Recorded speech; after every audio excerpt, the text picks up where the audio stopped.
మోకాళ్ల నొప్పులు, gas, gut health వంటి సర్వ రోగాలకు నివారణి అరుణ యోగా ఆముదం. నార్మల్గా పంచాంగం కానీ, జ్యోతిష్యం కానీ, రాశుల కోసం కానీ ఏదైనా కానీ పంచాంగం వచ్చాక ఉగాది టైంలో చెప్తారు మనం. కానీ వేణుస్వామి గారు ముందే చెప్తారు. ఎలా చాలా మంది వచ్చి ఉగాదిని జరపకండి, జనవరి 1 జరుపుకోకండి అని చెప్తారు. సో ఇక్కడ జనవరి 1 నాడు తాగడానికి ఒక రీజన్ కావాలి, 31 గుడికి పోవడానికి ఒక రీజన్ కావాలి. ఫస్ట్ జనవరి 1 మీరు తాగుతారా సార్? జనవరి 1 తాగన్నాను, 31 తాగుతా. డిసెంబర్ 31 ఎంజాయ్ చేసుకుంటారు. ఎంజాయ్ చేస్తానంటే నేను బయటికి పోను. ఎక్కడికో కామాఖ్యకు పోతే ఏదో చిన్న ఆర్గ్యుమెంట్ చేసిన దాన్ని గుళ్ళో నుండి వెళ్ళిపోయిండు అని చెప్పేసి పిచ్చినాయాలారా, అసలు ఒక మనిషిని గుళ్ళో నుండి వెళ్ళగొట్టేటువంటి శక్తి ఎవరికన్నా ఉంటుందా? వేణుస్వామి గారు పర్సనాలిటీ ఎలా ఉంటుంది? ఇప్పుడు మీరు ఒకటి చెప్పారు ఇందాక, ఒక సీన్ టీవీలో కామెడీ సీన్ పెట్టుకొని 2 పెగ్గులు వేసుకుని నవ్వుతానని చెప్పారు. కానీ వేణుస్వామి గారు అంత మనస్ఫూర్తిగా నవ్వడం ఎవరు చూడలే. నాకు కోపం రాదు, నాకు ఏడుపు రాదు. నేను ఒక వ్యక్తిని శత్రువుగా భావిస్తే దానికి తీవ్రమైనటువంటి చర్య జరగాలి. అది నేను తీవ్రంగా పరిగణిస్తే దాని రియాక్షన్ కూడా అంతే తీవ్రంగా ఉంటుంది. దావుద్ ఇబ్రాహిం గారు ఉన్నాడు, నా ఇంటికతో సమానం. ఎందుకంటే చంపాలని ఫిక్స్ అయితే దావుద్ ఏంది, బొక్కేంది. కామాఖ్య టెంపుల్లోనే మీకు ఇష్యూ అయిందని చెప్పారు కదా, అసలు ఏం జరిగింది అనేది ఎవరికి తెలియదు. అక్కడ జరిగింది ఏంటంటే ఇట్ ఈస్ ఎ జెలస్. రెండోది ఇట్ ఈస్ ఎ ట్రాప్. ఇప్పుడు ఉదాహరణ, నువ్వు ఉన్నావు అబ్బా, నువ్వు ఒక పబ్బు పేరు చెప్పు. పోయేటప్పుడు నేనేం చేసిన అంటే, శివ అంటే నాకు పడదు, నేను సెల్ ఫోన్ పట్టుకొని గేట్ దగ్గర రెడీగా ఉంటా, అక్కడ ఉన్న బౌన్సర్లు ఇద్దరు ఆపమని చెప్పిన శివను. తెల్లారి నేను నా ఛానల్ వేసుకున్నాను. శివను మెడలు పట్టుకొని బయటికి నూకిన బౌన్సర్ వేణుస్వామి. స్వామి అనేది మీరు పెట్టుకున్నారా, పిలవాలా, ఏంటి, ఏ టైప్ ఆఫ్ స్వామి అది? వేణుస్వామి. ఇప్పుడు స్వామి అనేది నా పద్మశ్రీయా, పద్మ విభూషణ, ఆస్కారా? నేను గుంజుకొచ్చుకున్నాను ఏమన్నా? వేణుస్వామికి ఇన్ఫర్మేషన్ ఎట్లొస్తుంది అంటే జాతకాల ద్వారా కాదంట. నేనంట పబ్బులో పోయి కూర్చుంటేనంట విడాకులు తీసుకునే వాళ్ళు పబ్బులో కూర్చొని మాట్లాడుకుంటారంట. అరే నీ అమ్మ చెప్పు తీసుకొని కొట్టాలరా. నిన్ననే ఎల్వి చెప్పు కొనుక్కొచ్చిన 60,000 పెట్టి ఒకటి, లీజింగ్ ఒకటి, థ్యాంక్ యూ ఒకటి. నేను చెప్పను, చెప్పకూడదు. ఎవరు వీకిండని. శివ కారు కొనుక్కుంటే శివ దోస్తులం అని చెప్పుకునే నాయాళ్ళు నెల రోజులు నిద్రపోడు ఎవడు. నువ్వు ఐఫోన్ కొనుక్కుంటే 2 రోజులు నిద్రపోడు. నీ ఇంటర్వ్యూ సక్సెస్ అయితే నిద్రపోడు. నీ పెళ్ళంతో నువ్వు సినిమాకు పోతే నిద్రపోడు. ఇలాంటి దొంగనా కొడుకులనా ఎంటర్టైన్ చేసేది? హిందూ సాంప్రదాయాల ప్రకారంగా పిల్లల్ని కానీ వాళ్ళని కానీ పెంచడంలో సాంప్రదాయాలు ఉండాలి, విలువలు ఉండాలి. కానీ మీరు అవన్నీ ఎందుకు, ఒక్క వేస్ట్ అని అంటుంటారు. చాలా మంది చెప్తారు డబ్బు కంటే బంధాలు అనుబంధాలు గొప్పయి. నువ్వు చిట్టి లేచి, నువ్వు కష్టపడి చిట్టి లేచిన ఎగ్గొట్టిండు 10 లక్షల చిట్టి చూపి నీ బంధం అనుబంధం ఏమంటాడు? ఊరుకుంటావా నువ్వు? వాడిని వచ్చి కావాలించుకొని శివ పైసలు లేవు శివ అని కావాలించుకుంటా అనుకో. కావాలింతలు కావాలన్నా పైసలు కావాలన్నా? నీకు పైసలే. ఎక్కడ పోయింది నీ బంధం అనుబంధం? ప్రగతి గారు మన ఏదైతే ఉమెన్ పవర్ లిఫ్టింగ్లోనే మనకు సిల్వర్ మెడల్ ఏదైతే తీసుకొచ్చారో, అయితే అది వేణుస్వామి గారి వల్లనే గెలిచారా? అసలు నా వల్ల గెలిచింది అనే అంత దుర్మార్గమైన నీచ నికృష్టపు చండాలపు ఎదవనైతే నేను కాదు. అసలు సిగ్గు శరం ఉందా మాట్లాడే వాళ్లకు? అసలు ప్రగతి గారు మెడల్ కొడితే నాకేం సంబంధం అండి? ఆ క్రెడిట్ నాకెందుకు వస్తుంది? ఇప్పుడు కూడా కెమెరాముఖంగా చెప్తున్నా, ప్రగతి గారు నా వల్ల కొట్టలా, వెంకటేశ్వర స్వామి అనుగ్రహం వల్ల, బగాలముఖి అమ్మవారి వల్ల, నేను ఆమె చేసిన తారాపూజ వల్ల. ఎంత నెగిటివిటీ ఉన్నా, ఎంత మీ గురించి ఎన్ని రూమర్లు నడిచినా మీ దగ్గరికే జనం వస్తున్నారు. ఎందుకు? నన్ను నెగిటివ్గా భావించి, నన్ను ఒక విధవ కింద భావించిన వాళ్ళు నా నిజాయితీ తెలిసిన తర్వాత నా నుండి దూరం పోవడానికి ఇష్టపడరు.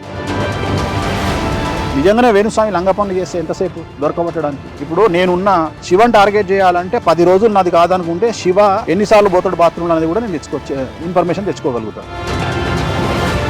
మీరు మంచి బ్రాండ్లు చూస్తారు కదా. First build your brand, then use your brand. Shiva first copy bag వేసుకున్నా అది జెన్యూన్ అని నమ్మే స్థాయికి శివ ఎదిగిండు అంటే శివ అంత తోపిగా ఇవ్వలేడుగా. హాయ్, హలో, నమస్తే. నేను మీ anchor Shiva. Welcome to iDream media. ఈరోజు మన ముందున్న గెస్ట్ వేణుస్వామి గారు.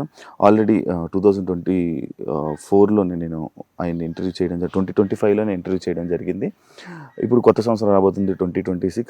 దాని గురించి అండ్ ఇంకా ఈ మధ్యకాలంలో ఇంకా చాలా వేణుస్వామి గారి దాంట్లో చాలా సిచ్యువేషన్స్ కొన్ని జరిగాయి. ఆ సిచ్యువేషన్ గురించి కొత్త విషయాల్ని తెలుసుకునే ప్రయత్నమే ఈ ఒక ఇంటర్వ్యూ. ఆయనతో మాట్లాడి మనకు తెలియని విషయాలు తెలుసుకునే ప్రయత్నం అయితే చేద్దాం. హాయ్ సార్, ఎలా ఉన్నారు సార్? ఓం నమో వెంకటేశాయ. వెంకట సంస్థానం బ్రహ్మాండే నాస్తికించిన వెంకటేశమో దేవో నభూతో నభవిష్యతి. సూపర్. రచ్చస్య రచ్చోభ్య. ప్రతి ఇంటర్వ్యూలో ఇది చెప్తారా? స్టార్టింగ్ ఇది అంటే నేను ప్రతి ఇంటర్వ్యూ చూస్తున్నా, అది స్టార్టింగ్ అది చెప్పాకే స్టార్ట్ చేస్తారు. అంటే చెప్పేది వేణుస్వామి అనుకుంటారు, వేణుస్వామి కాదు, వెంకటేశ్వర స్వామి మాట్లాడిస్తాడు, ఆయన ఏం చెప్తే అది చేస్తాం. There is no preparing, there is no papers, nothing. So ఇప్పటి వరకు చూసినా, ఎప్పుడైనా పేపర్ చేతిలో పట్టుకొని మాట్లాడినప్పుడు చూసినావా? నేను ఇంటర్వ్యూలు చేసినాం. సో ప్రిపేర్ అయ్యి శివ ఈ ప్రశ్నే అడుగు, ABCD ఏమన్నాడు. సో జ్యోతిష్యం నమ్మాలా, దేవుణ్ణి నమ్మాలా? జ్యోతిషం అనేది దేవుడిలో ఒక భాగం కదా. కానీ అంటే మీరు కొన్ని మాటల్లో దేవుడి కన్నా గొప్పది, దేవుడి కన్నా కొన్ని మాటలు అలా అనిపిస్తా ఉంటాయి. నీకు అనిపిస్తే నన్నేం చేయమంటావు? నీకు అనిపిస్తే వద్దు, టాగునింతలొద్దు, నీకు అనిపిస్తే వద్దు. అంటే నాకే ఒక వ్యూవర్గా అనిపించింది, అంటే మిగతా వాళ్ళకి అనిపించదా అని. జ్యోతిష్యం అనేది వెంకటేశ్వర స్వామిలో ఒక భాగము. కలియుగంలో ప్రోటోకాల్ దేవుడు వెంకటేశ్వర స్వామి. సో నవగ్రహాలు కానీ ఇతర దేవతలందరూ కూడా ఆయన అండర్లో ఉండేటువంటి పరిస్థితి. సో ఇక్కడ వైష్ణవతత్వము, శివతత్వము అని 2 భాగాలు ఉంటాయి. సో విష్ణువు పూజించే వాళ్ళు వెంకటేశ్వర స్వామిని ప్రోటోకాల్ దేవుడిగా భావిస్తారు. శైవతత్వానికి వచ్చినప్పుడు శివుడిని ప్రోటోకాల్ దేవుడిగా భావిస్తాడు. సో ఇక్కడ గాడ్ అంటే ఏంది? Generator, operator, destroyer. GOD god, దేవుడు. ఇంగ్లీష్లో ఎందుకు వచ్చింది అంటే G అంటే జనరేటరు, O అంటే ఆర్గనైజరు, D అంటే డెస్ట్రాయరు. జనరేటర్ ఎవరు? బ్రహ్మ అంటే క్రియేటర్. ఆర్గనైజర్ ఎవరు? విష్ణుమూర్తి. డిస్ట్రాయర్ ఎవరు? శివుడు. అయిపోయింది, గాడ్ వచ్చిండు. సో ముగ్గురు లేకపోతే లేదు. సో క్రియేటర్ ఎవరు? బ్రహ్మ. మనిషిని పుట్టించేది ఎవరు? ఆయనే. సో సృష్టి స్థితిలయ కారకులు. సో మన జాతకం కూడా దాంట్లో భాగంగానే ఉంటది. సో బ్రహ్మ అనేవాడు మన జాతకాన్ని రాస్తాడు. దేవుడు లేకుండా జాతకం ఎక్కడి నుండి వస్తుంది? రాదు. ఒక్కొక్క సూపర్ స్పెషాలిటీ హాస్పిటల్లో ఎక్స్రే తీసేవాడు ఒకడు, పెట్ స్కాన్ తీసేవాడు ఒకడు. సో ఆ మనిషిని బట్టి ఆ స్కాన్ చదవగలిగిన శక్తి ఆ డాక్టర్కి ఉంటుంది. ఉదాహరణ, మామూలు ఎక్స్రే ఉంది, లోకల్ డయాగ్నోస్టిక్ సెంటర్లో కూడా తీస్తారు. పెట్ స్కాన్ చేయాలనుకో ఖచ్చితంగా పెట్ స్కాన్ సెంటర్కే పోవాలి, కాస్ట్లీగా ఉంటుంది. దాన్ని రీడ్ చేసే డాక్టర్స్ కెపాసిటీ వేరే ఉంటుంది. సో అట్లనే జ్యోతిషం అనేది ఒక డిఫరెంట్ సబ్జెక్టు. అది భగవంతుడిలో నిక్షిప్తమైనటువంటి సబ్జెక్టు. సో వేదాంగాలలో జ్యోతిష్యం అనేటువంటిది ఒకటి. సో దాన్ని బేస్ చేసుకొని దేవుడిలో ఒక భాగమే. దేవుడిని మించి జ్యోతిష్యం ఉండదు. నార్మల్గా పంచాంగం కానీ, జ్యోతిష్యం కానీ, రాశుల కోసం కానీ ఏదైనా కానీ పంచాంగం వచ్చాక ఉగాది టైంలో చెప్తారు నాకు. కానీ వేణుస్వామి గారు ఇంకా న్యూ ఇయర్ రాబోతున్న ముందే చెప్తారు. ఎలా దేశకాలమాన పరిస్థితి ఎలా చెప్తారు అంటే, మన దగ్గర 150 సంవత్సరాల పంచాంగం ఉంటుంది. సో మన దగ్గర ఉంటుంది అంటే పంచాంగం ఒరిజినల్గా ఫిజికల్గా ఉంటుంది. నేను మాట్లాడేది నేను ఆన్లైన్లో సెల్ ఫోన్లో చెప్పట్లా. ఫిజికల్గా మన దగ్గర బుట్టేవారి పంచాంగం ఉంటుంది. నా దగ్గరనే కాదు, జ్యోతిష్యం చెప్పే ప్రతి మనిషి దగ్గర ఉంటుంది అది. సో అది 1940 నుండి 2050 వరకు ఉన్నటువంటి ఒక పంచాంగం. ఆ పంచాంగంలో 2026 సంవత్సరము ఏ సంవత్సరం రాబోతుంది, 27 ఏ సంవత్సరం రాబోతుంది, 28 ఏ సంవత్సరం రాబోతుంది, 2040 ఏ సంవత్సరంలో ఏ పంచాంగ నామ సంవత్సరం వస్తుంది అంటే ఉగాది వస్తుంది. దానికి రాజు ఎవరు, అధిపతి ఎవరు, సో దానికి నీరసాధిపతి ఎవరు, రసాధిపతి ఎవరు, మంత్రి ఎవరు, సో ఇవన్నీ రాసుంటాయి. ధాన్యాధిపతి ఎవరు, శస్యాధిపతి ఎవరు, అన్ని డిసైడ్ అయి ఉంటాయి. అంటే ఇవాళ ఈ సంవత్సరమే రావాలి అని రూల్ ఏం లేదు. మనకు already it will decided already. So దాన్ని బేస్ చేసుకొని ఇప్పుడు ఉదాహరణ, ఇప్పుడు మనం 2025 ఇవాళ మాట్లాడుకుంటున్నాం, ఇది డిసెంబర్. సో రేపు మార్చి 19న ఉగాదిన వచ్చేటువంటి 2026 పరాభవనామ సంవత్సరానికి అధిపతి ఎవరు అంటే గురువు. సో కమాండర్ ఎవరు అంటే కేతువు. సో దాన్ని బేస్ చేసుకొని జాతకాలు చెప్తాము. సో ఇక్కడ పంచాంగం రాసేవాడికి జ్యోతిష్యం చెప్పే రైట్స్ లేవు. ఓన్లీ పంచాంగం రాయడం వరకే వాళ్ళ పని. సో అట్లనే జ్యోతిష్యం చెప్పేవాడికి పంచాంగం రాయడు. సో జనరల్ గా ఈ 2 వేరే వేరే విభాగాలు. సో ఇక్కడ మేము నువ్వు ఎట్లాగైతే మీడియా సంస్థలు ఎట్లాగైతే కొత్తదనాన్ని కోరుకుంటాయో, జనాల్లో కొత్తదనాన్ని తేవాలని కోరుకుంటాయో, జనవరి 1 అనేది వెస్ట్రన్ కల్చర్లో మనము ఎవడెన్ని చెప్పినా జనవరి 1 అనేది మనకున్నటువంటి ఒక అలవాటు. మనము ఉగాదిని జరుపుకోవాలి, చాలా మంది వచ్చి ఉగాదిని జరుపుకోండి, జనవరి 1 జరుపుకోకండి అని చెప్తారు. సో ఇక్కడ జనవరి 1 నాడు తాగడానికి ఒక రీజన్ కావాలి, 31 గుడికి పోవడానికి ఒక రీజన్ కావాలి ఫస్ట్. సో ఇక్కడ తాగడానికి ఇది నడుస్తుంది, గుడికి పోవడానికి అది నడుస్తుంది. సో ఇక్కడ 2 ఉన్నాయి, ఎంజాయ్ యువర్ లైఫ్ అండ్ దేవుడి దగ్గరికి పో. సో ఈ 2 జరుగుతున్నప్పుడు తప్పే ఉంది. జనవరి 1 నాడు దేవుడి దగ్గరికి పోతున్నప్పుడు ఎందుకు ఆపాలా? 2వది, మనం చెప్తే వాడని ఇంటడా?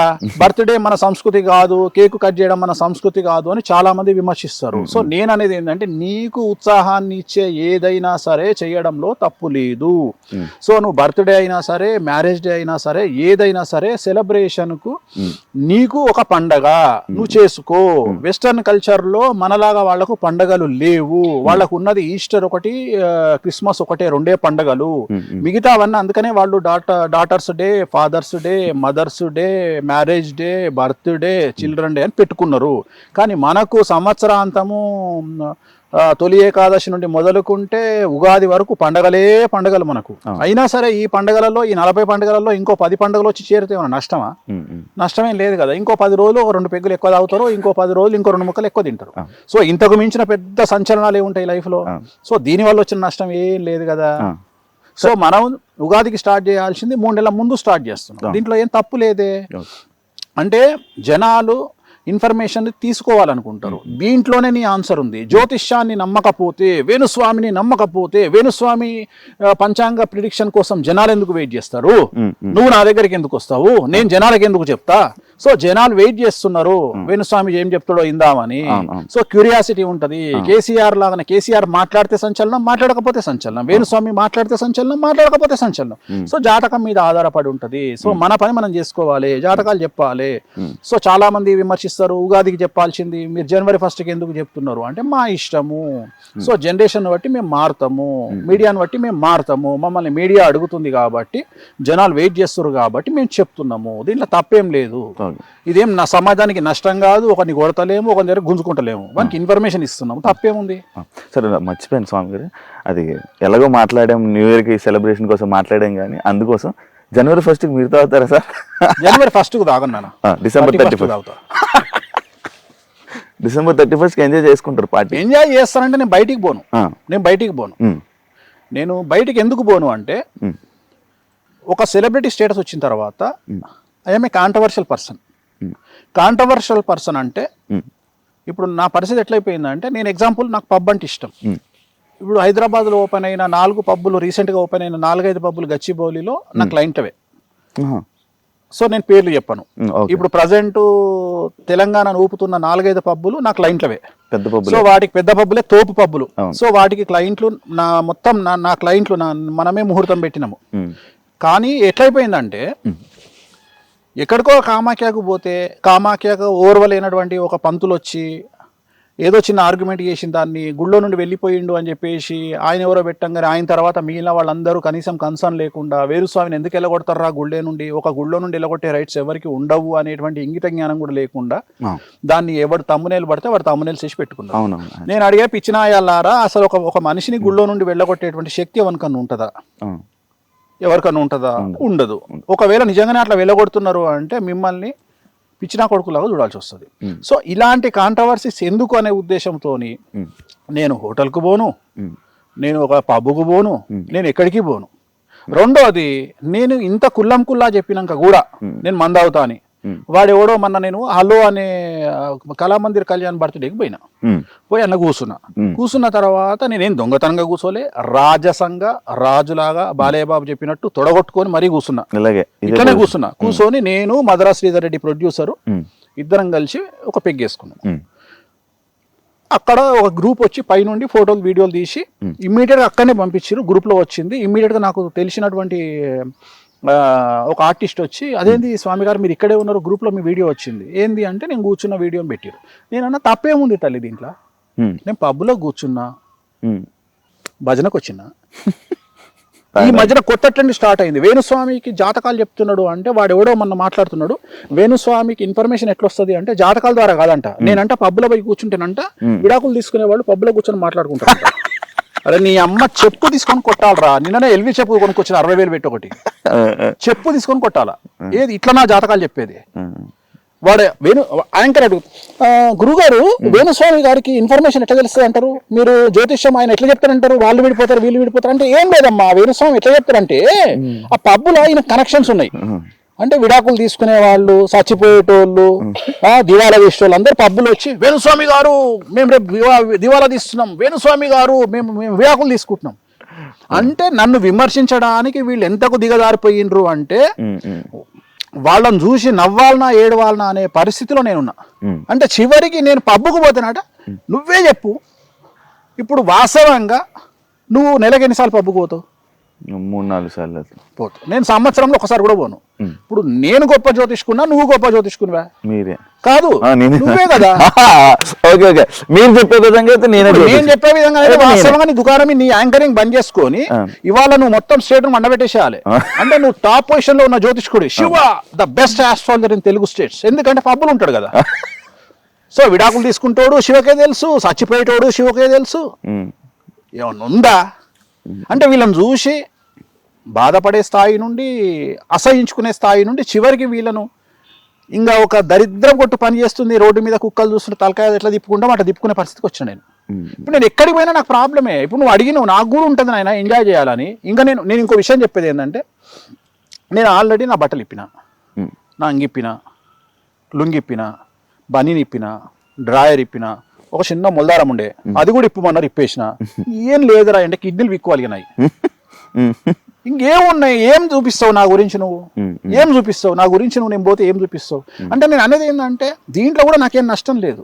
సో నేను అనే పాయింట్ ఏంటంటే, వేణుస్వామి పబ్బుకు పోయిండు, పబ్బులో సేద తీరుతున్న వేణుస్వామి పబ్బులోనే సేద తీరుతారు. దీంట్లో లాజిక్ ఏముంది, దీంట్లో ఇన్ఫర్మేషన్ ఏముంది?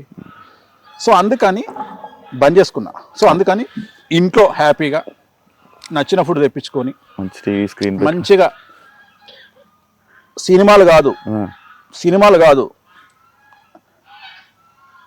మన జంధ్యాల గారి కామెడీ ఆహనా పెళ్ళంట పెట్టుకొని ఆ టైప్ లో ఒక కామెడీ సినిమా పెట్టుకొని మంచిగా ఎన్ఎస్సి కానీ మంచి పెగ్గేసుకొని వేడి నీళ్ళతోని అలా తింటూ అలా ఎంజాయ్ చేసి 11:30 కల్లా పడుకుంటా. అంత ఫస్ట్ పడుకుంటా, సైలెంట్ లో పెట్టి పడుకుంటా. ఓన్లీ 31st మళ్ళీ ఫస్ట్ నుండి 1:30కి పడుకుంటా. ఎందుకంటే ఈ ఫోన్లు, ఈ శుభాకాంక్షలు నాకు వద్దు ఈ శుభాకాంక్షలు. మళ్ళా నేను ఉగాదికి నేను అందరికి నేనే పెడతా, ఈ సంవత్సరం నీకు బాగుండాలి, నువ్వు బాగుపడాలి, నీకు అన్ని గ్రహాలు అనుకూలంగా లేకున్నా నువ్వు కోట్లు సంపాదించాలి అని నేనే పెడతా. కానీ ఈ January 1st కు నాకు విషెస్ వచ్చినా నేను విషెస్ రిప్లైలో పెట్టను. ఆచరిస్తా నేను నాకు ఎవరన్నా చెప్తే నేను థ్యాంక్ నా లైఫ్ లో ప్లీజింగ్ థ్యాంక్ యూ ఉండదు. నా లైఫ్ లో ప్లీజింగ్ థ్యాంక్ యూ ఉండదు. చాలా పెద్ద పదాలు దొంగ నా కొడుకులు ఇంగ్లీష్ వాడు మనకు అలవాటు చేసిపోయిండు. ప్లీజింగ్ ఒకటి, థ్యాంక్ యూ ఒకటి నేను చెప్పను. నేను ప్రాణం పైన చెప్పను. విష్ చేస్తే ఇప్పుడు ఉగాది శుభాకాంక్షలు అంటారు. సంతోషం, చాలా సంతోషం. ఓం నమో వెంకటేశాయ, హ్యాపీ బర్త్డే, వెంకటేశ్వర అనుగ్రహ సిద్ధిరస్సు. హ్యాపీ బర్త్డే చెప్తారు. చాలా సంతోషం, వెంకటేశ్వర అనుగ్రహ సిద్ధిరస్సు. చెప్పకూడదు. ప్లీజింగ్ చెప్పను, థ్యాంక్స్ చెప్పను, ఎవ్వడికి చెప్పను. ఓన్లీ వెంకటేశ్వరానికి చెప్తా, కామాఖ్య అమ్మవారికి చెప్తా. ఎవరికి ఎవడు వీకిండని. కారు కొనుక్కుంటే వాడు 4 రోజులు వండుకోడు. శివ కారు కొనుక్కుంటే శివ దోస్తులం అని చెప్పుకునే నాయాళ్ళు 1 రోజులు నిద్రపోడు ఎవడు. నువ్వు ఐఫోన్ కొనుక్కుంటే 2 రోజులు నిద్రపోడు. నీ ఇంటర్వ్యూ సక్సెస్ అయితే నిద్రపోడు. నీ పెళ్ళంతో నువ్వు సినిమాకు పోతే నిద్రపోడు. ఇలాంటి దొంగనా కొడుకులనా ఎంటర్టైన్ చేసేది. సో కలియుగంలో మరీ ముఖ్యంగా తెలుగు స్టేట్లో ఉన్నంత చండాలము, జెలసు ఇంకా ప్రపంచంలో ఎక్కడా లేదు. సో చాలా చాలా చాలా చాలా దరిద్రంగా ఉంది సిచ్యువేషన్. సో దానికి తగ్గట్టుగా దేశ కాలమాన పరిస్థితులను బట్టి మనం నడుచుకోవాలి. కాబట్టి సాధ్యమైనంత వరకు ప్రైవేట్ లైఫ్ అంటేనే నాకు ఇష్టము. ఒకవేళ నేనేమన్నా ఎంజాయ్ చేయాలనుకుంటే వేరే దేశానికి పోయినప్పుడు చాలా హ్యాపీగా ఎంజాయ్ చేస్తా. అది కూడా తెలుగు జనాలు, ఇండియన్స్ లేనటువంటి ప్రాంతాలు ఎంచుకొని మరీ చేస్తా. చివరికి లండన్ పోతే మనోళ్ళే నమస్తే కాక అంటారు. కానీ అభిమానులు ఉన్నారులేండి మీకు. నాకు అభిమానులు భయంకరంగా ఉన్నారు. నాకు అభిమానులు కొంతమంది అంటే నేను చెడును ఎక్కువగా నాకు నమ్ముతా. నేను చివరికి చాలా మంది ఏమడిగారు అంటే నన్ను ఈ మధ్యన, గురుగారు మీరు ఏమైనా వాంటెడ్ డబ్బులు ఇచ్చి నెగిటివ్గా పెట్టించుకుంటున్నారా అని అడిగారు నన్ను. అంటే ఇప్పుడు నెగిటివ్ రన్ అవుతుంది కాబట్టి అంటే నాకు ఇష్టమైంది ఏంటంటే నెగిటివ్. ఎందుకంటే వేణుస్వామి ఈ సంవత్సర ఫలితాలు ఇరగదీశాడు. ఎవరు చూడు వేణుస్వామిని పబ్బులో నుండి గెంటేశారు. 10 మిలియన్, 1 మిలియన్. సో జనాలు ఏం కోరుకుంటారు? కొత్తదనాన్ని కోరుకుంటున్నారు. ఎవడన్నా నాశనం అయిపోయిందా? జనాలు ఏంటంటే ఈ వారం అలెక్య పికిల్స్ అయిపోయింది, మనకు వద్దు. ఇప్పుడు ఏమొచ్చింది లేటెస్ట్, దువ్వాడ శ్రీనివాస్ వద్దు, అయిపోయింది 1 వీక్. సో జనాలకు ఎంటర్టైన్మెంట్ కావాలి. ఈ వారం వేణుస్వామి, ఓకే. ఇది జరగదని తెలుసాడికి, అయినా జనాలు కొత్తదనాన్ని కోరుకుంటారు. అంటే ఒక సైకో ప్రవృత్తి జనాల్లోకి వచ్చింది. ఎవడన్నా నాశనం కావాలి. అల్లు అర్జున్ జైలుకు పోతే మనకు ఆనందం. ఏమైతే అల్లు అర్జున్ జైలుకు పోతే ఆయనకేంది? ఆయన పొద్దుగాలు వస్తే ఆయన పని ఆయన చేసుకుంటాడు. 300 పుష్ప, ఇంకో 300 ఎక్కువ కలెక్షన్ చేస్తుంది. ఆయనకు పేరు వస్తుందిరా. మీకు అర్థం కావట్లేదురా. మీరు చేసే పనుల వల్ల బిగ్ బాస్ కంటెస్టెంట్ దొరుకుతున్నారా? అది అర్థమైతలేదు ఎవరికి. అసలు ఈ సోషల్ మీడియాకు మెయిన్ స్ట్రీమ్ మీడియాకు అవార్డులు ఇవ్వాలి. ప్రతి సంవత్సరం బిగ్ బాస్ కంటెస్టెంట్ అని ఇస్తారు వీళ్ళు. 10 మందిలో 8 మందిని 9 మందిని. నిజం సోషల్ అంటే మీడియా నేను అనే పాయింట్ ఏంటంటే నువ్వు ఒక వ్యక్తిని డామేజ్ చేయడానికి చేసే ప్రయత్నం ఆ వ్యక్తిని సూపర్ స్టార్ ని చేస్తుంది. అది మీరు ఎందుకు గ్రహిస్తలేరు అంటే నేను మిమ్మల్ని కూడా అలాగే చేసిందంటే మీరు యాక్సెప్ట్ చేస్తారా? తప్పేం లేదు అంతే. నన్ను కూడా అడిగిరు కదా బిగ్ బాస్ కు, నన్ను అడిగిరు, నేను అడిగిరు 10 వారాలు ఉంచుతాం మిమ్మల్ని అని అడిగిరు. మీకు ఎంత రెమ్యునరేషన్ కావాలనో అందరికంటే హైయెస్ట్ ఇస్తామని చెప్పిర్రు. నేను సూటుగా అన్నానా మీ బిగ్ బాస్ అని చెప్పిన. ఎంటర్టైన్మెంట్ సార్ కాదు మన ఎంటర్టైన్మెంట్ కాదు, మన ఇప్పుడు వ్యక్తిగతమైనటువంటి జీవితం వేరు వేణుస్వామిది. వేణుస్వామికి ఉండే సర్కిల్ వేరు, వేణుస్వామికి ఉండే వ్యక్తిగతమైన మౌత్ పబ్లిసిటీ వేరు, వేణుస్వామి స్టాండర్డ్స్ వేరు, జనాల్లో మీడియాలో వచ్చేటువంటి వార్తల్లో ఉండే వేణుస్వామి వేరు. కానీ జనాలు కోరుకుంటారు సార్, అంటే వేణుస్వామి గారు పర్సనాలిటీ ఎలా ఉంటుంది. ఇప్పుడు మీరు ఒకటి చెప్పారు ఇందాక, ఒక సీన్ టీవీలో కామెడీ సీన్ పెట్టుకొని 2 పెగ్గులు వేసుకుని నవ్వుతానని చెప్పారు. కానీ వేణుస్వామి గారు అంత మనస్ఫూర్తిగా నవ్వడం ఎవరు చూడలే. నా ఇష్టం అది. నేను ఎదుటి వ్యక్తికి నా భావోద్వేగాలను కమాండ్ చేసే అవకాశం ఇచ్చేది అది ఒకటే, కామెడీ. మిగతా ఏది నాకు కోపం రాదు, నాకు ఏడుపు రాదు. నాకంటూ కోపం వస్తే దానికి తీవ్రమైనటువంటి చర్య జరగాలి అక్కడ. నేను ఒక వ్యక్తిని శత్రువుగా భావిస్తే దానికి తీవ్రమైనటువంటి చర్య జరగాలి. అది నేను తీవ్రంగా పరిగణిస్తే దాని రియాక్షన్ కూడా అంతే తీవ్రంగా ఉంటుంది. అంటే నాకు ఎట్లుంటుంది అంటే విజయమో వీరమరణమో అన్నట్టుంటది. అంటే నేను గనక శత్రువుని భావిస్తే ఇంకా నేనేమో ఆలోచించా, ఫస్ట్ నా ఫ్యామిలీకి చెప్పి దుకాణం చదువుకోండి, ఇంకా నేను ఈ పని చేస్తున్నా అని ఫిక్స్ అవుతా. అంటే అంత సీరియస్గా ఉంటుంది. అంతేగాని సొల్లు చెప్పుడు ఇంకా అంటే లైట్ గా తీసుకోను, పెడితే డైరెక్ట్ గానే ఉంటది వ్యవహారం. ఇంకా అంతేగాని అంటే నాది ఎట్లాంటిది అంటే, నా మెంటాలిటీ ఎట్లా అంటే దావుద్ ఇబ్రాహిం గారు ఉన్నాడు, నా ఇంటికతో సమానం. ఎందుకంటే చంపాలని ఫిక్స్ అయితే దావుద్ ఏంది బొక్కేంది. దావూదును వేణుస్వామి చంపాలంటే ఎంత ఈజీయో వేణుస్వామి దావూద్ చంపాలంటే అంతే easy. It will take time. దావూద్కు గంట సేపు పడుతుండొచ్చు, వేణుస్వామికి 2 నెలలు పడుతుండొచ్చు. కానీ వేణుస్వామి దావూదును చంపాలనుకుంటే సేమ్ అంతే ప్రాసెస్. నేను అనేది ఏంటంటే డిసిషన్ మేకింగ్ అనేది గొప్ప విషయం. నీకు అర్థమైంది, లాజిక్ అర్థమైంది. ఇక్కడ నువ్వు చంపాలి అనేది ముఖ్యమైన విషయం, అక్కడ ఎవడు అనేది నథింగ్. నీ దృష్టిలో సమాజంలో దావూద్ ఇబ్రాహిం తోపు కావచ్చు, నా దృష్టిలో దావూద్ ఇబ్రాహిం తొక్క. ఎందుకంటే just a human. Dawood Ibrahim అనేటోడు ఒక హ్యూమన్, ఒక మనిషి. వాడు ఒక కత్తితో కలిసి వస్తాడు, వాడు గనుతో కలిసి వస్తాడు. సేమ్ నాకు వానికి పెద్ద తేడాలేం లేవు. సో నేను అనేది ఏంటంటే చంపడం అనేది ఇట్ ఈజ్ ఏ ఛాయ్ తాగడం కంటే సింపుల్ థింగ్. నిర్ణయం గొప్పది, చంపాలని మనం తీసుకునే నిర్ణయం గొప్పది, చంపడం చాలా ఈజీ. సో నేను దీనికి భయపడా. అంటే చంపడము ఇవన్నీ భయపడ నేను. ఇవి బట్టలు ఇప్పుడు చంపడము, నా గురించి నెగిటివ్గా టీవీలలో వేయడము, ఇవన్నీ బిస్కెట్. నాకు light light light light light light light. నేను దేనికి ఇంపార్టెన్స్ ఇస్తా అంటే, ఒక లగ్జరీ కార్లో తిరిగినవా లేదా, నీకు నచ్చిన దేశం పోయినవా లేదా, నీకు నచ్చిన పర్ఫ్యూమ్ కొట్టుకున్నావా లేదా, నీకు నచ్చిన చెప్పులు వేసుకున్నావా లేదా, నీ కోరికలు తీర్చుకున్నావా లేదా, నాకు ఇవి ఇంపార్టెంట్. మీరు మంచి బ్రాండ్లు చూస్తారు కదా. నేను బ్రాండ్లు చూస్తా. బ్రాండ్ నువ్వు first build your brand, then use your brand. First నీ బ్రాండ్ శివ అంటే తోపు, తర్వాత శివ ఒక రేంజ్ రోవర్ కొనుక్కోవాలి, తర్వాత శివ ఎల్వి చెప్పులు వేసుకోవాలి. అంతేగాని శివ ఏ రేంజ్కి ఎదగాలంటే శివ ఫస్ట్ కాపీ బ్యాగ్ వేసుకున్నా అది జెన్యూన్ అని నమ్మే స్థాయికి శివ ఎదిగిండు అంటే శివ అంత తోపిగా ఇవ్వలేడుగా. నీకు లాజిక్ అర్థమైందా? అర్థం. అంటే శివ 3,000 రూపాయల ఎల్వి చెప్పులు వేసుకున్నా జనాలు శివని ఏం చూసినా ఏంద్రాడు ఎల్వి చెప్పులు వేసిండ్రా అంటే నీ మీద నమ్మకం ఉంటే నువ్వు వేసిన పనికి మాల చెప్పులైనా బ్రాండ్ కింద కన్వర్ట్ అవుతాయి. సో అది నేను నమ్ముతా. నువ్వు నీ బ్రాండ్ని పెంచుకున్నాక నువ్వు ఏది వేసుకున్నా నడుస్తుంది. అవును. సో నేను అనేది అది. నువ్వు ఎంజాయ్ ఉన్నది దేనికి నాన్న? లైఫ్. ఇప్పుడు డబ్బు సంపాదించినావు, ఒక స్టేజ్ వచ్చినాక డబ్బు సంపాదించినాక ఏమవుతుంది? అంతకుముందు 1000 రూపాయల చెప్పులు వేసుకున్నావు, తర్వాత 50,000 చెప్పులు వేసుకున్నావు. అంతకుముందుకు రాయల్ స్టాక్ తాగేవాడివి 1000 రూపాయల బాటిల్, తర్వాత 10,000 బాటిల్ తాగుతావు గ్లెన్ఫిడిచ్. అంతకుముందు పర్ఫ్యూమ్ సూపర్ మనకు బేగం బజార్లో 100 రూపాయల పర్ఫ్యూమ్ కొట్టుకునేవాడివి 10,000 పర్ఫ్యూమ్ కొట్టుకుంటావు. సో అంతకుముందు నార్మల్ హుడీ వేసుకునేవాడివి, తర్వాత బ్రాండెడ్ హుడీ వేసుకుంటావు. అంతే కదా. నీ లైఫ్ లో అంతకంటే మీకేది ఏముంది ఇంకా జీవితంలో? అంతకుముందు క్రెటా కార్ నడిపించుకునేటోడివి, తర్వాత రేంజ్ రోవర్ కొంటావు, లేదా BMW X1 X2 కొంటావు. నిజంగా క్రెటానే సార్. అదే చెప్తున్నా, అంటే నువ్వు కొంటావు. నీ రాశి ఏంది? మేషరాశి. కొద్దిగా బ్యాటింగ్ ఉంది నీకు, ఫైనాన్షియల్ బ్యాటింగ్ ఉంది. It will take time. ఇంకొక 2 years పడుతుంది కార్ మార్చడానికి. సార్ ఇప్పుడు అవును అదే దాని గురించి ఏలినాటి శని దాని గురించి మాట్లాడదాం సార్. ఆ సో topic. నేను అదే ఇప్పుడు రేపు ఏలినాశనం పోయింది, ఇప్పుడు నీకు శని పోయేటప్పుడు మంచిగా కారు ఇచ్చిపోతాడు, ఏం కావాలన్నా శివ అంటాడు, సార్ ఏముందండి శని గారు ఒక BMW X1 ఇవ్వండి, X7 ఇవ్వండి అంటే ఇచ్చిపోతాడు. సో ఇంతకంటే ఏముంటది లైఫ్ లో, ఇంతకంటే ఏముంటది కదా. సో నేను అనేది అదే చెప్తున్నాను, నువ్వు when you are growing in financial నీ లైఫ్ స్టైల్ మారుతుంది. అంటే నేను అనేది ఏంటంటే ఇప్పుడు ఒక డబ్బులు ఉన్నాయి